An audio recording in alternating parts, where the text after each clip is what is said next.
Well, it isn't Valentine's Day yet, but what really doesn't go together but works together in a strange way?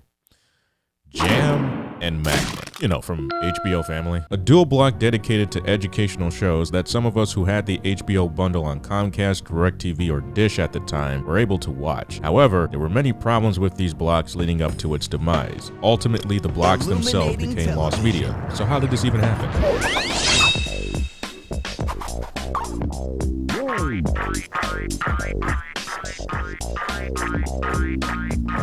HBO Family would launch as a multiple niche block on December 1st of 1996, after HBO decided it would be lucrative to have a kids channel to not overfill its main block. Also, at the time, real sex was a thing. Not what I would call family friendly. I mean, it could be worse. It could be big love. HBO Family at the time was only showing family-oriented movies until the network moved into the direction of having shows play on the block and dedicate the rest of the block to movies. Jam would launch April 26 of 2001 as a competitor to Nick Jr., Noggin, and Playhouse Disney. The mascot to promote Jam was a mascot named Jammy, a small blob of jam that would introduce shows and interstitials. Albeit very late in the preschool race, shows that predate Jam were as follows.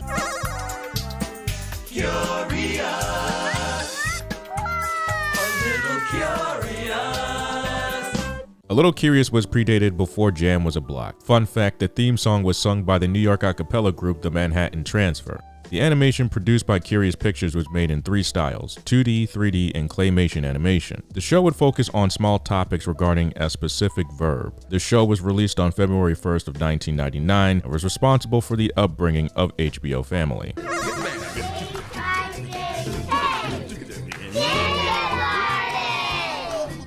This miniseries was recorded at Upper Nyack Elementary School in Upper Nyack, New York. The show itself was an unscripted day in the life of the kindergarten class. The show would follow the kids going into the first grade in 13 episodes.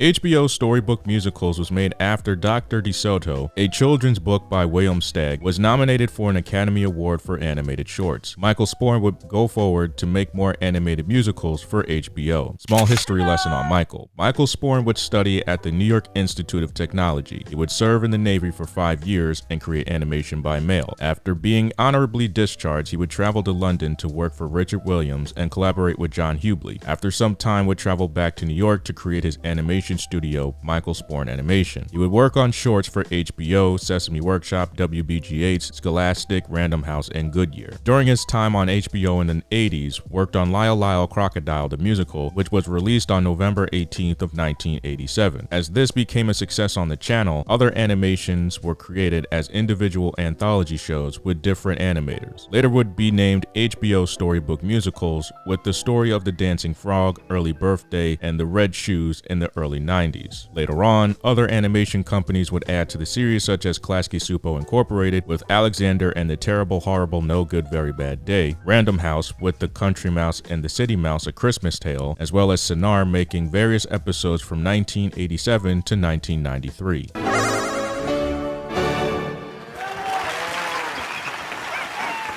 Classical Baby.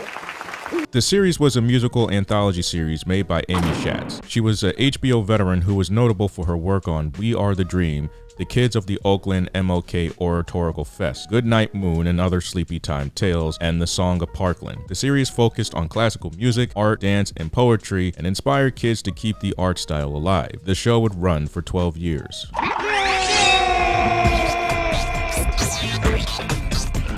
Jam would be the daytime block for preschool viewers, while the older kids would get an after-school block called Magnet. Fun fact, the block shorts would be created by Cup of Coffee Studios. This particular block would have its own website, hbomagnet.com, well as its own flash game called Magnet Dude. Basically, it was like sparktop.org, if you remember that website. School can be tough, but it's better now. Cause when school's out, we're logging on. Logging on to SparkTop to get our spark on. Thinking my way. That's what it's about. SparkTop's a place to just chill out. This would be the home for shows such as The Adventures of Tintin, 30 by 30 Kid Flicks, The Worst Witch, Dear America, What Matters, and The Animated Tales of the World, as well as the main HBO original series.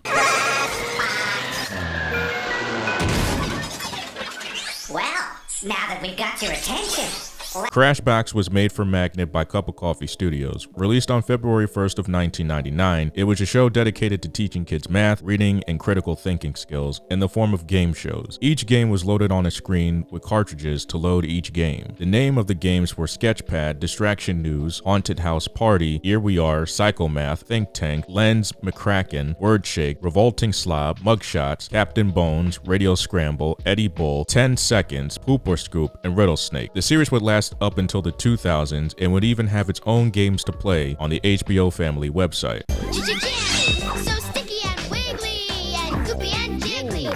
Jammy, come out and play. Jam was also home to shows such as El Perro y Gato, Rainbow Fish, The Little Lulu Show, Stuart Little, The Never-Ending Story, The Adventures of Paddington Bear, and I Spy. Magnet by 2005 would be discontinued as the views for the block were low. Also, this was a time in the 2000s where helicopter parents were against after-school blocks for kids being aired at a time when kids were supposed to be working on homework. Albeit, due to limited shows, Magnet would also be considered lost media. Jam would take Magnet's lineup and ultimately air Crashbox as its own show after 2005. Jam would have a good run for the next few years, while HBO Family would be moving in a different direction. Because no new programming was made, it became stagnant, while in addition, the shows were changing with the kids. There was only reruns to be played from then on. Sesame Workshop by 2015 would then get into a partnership with HBO to air old and new episodes of Sesame Street, would later add shows such as Pinky Dinky Doo and The Electric Company. In 2016, Sesame Workshop would rebrand Jam to HBO Kids. By then, only reruns of Sesame Street and other Sesame Workshop shows were taking over the block, leaving no room or interest to make new HBO originals for kids at all. While Sesame Street would move from PBS to HBO to then HBO Max, HBO Kids would eventually close down on February 29th of 2024. It's a no-brainer why Jam and Magnet shut down and eventually are considered lost media.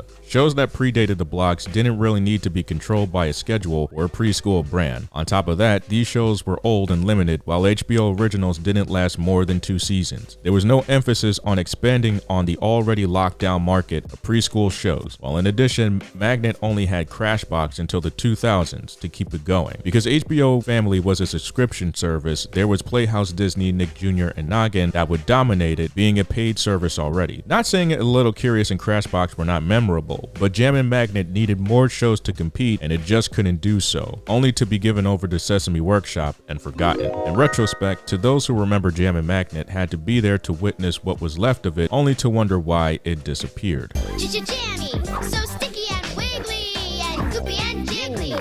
Jammy, come out and play. Jammy, your friend for today.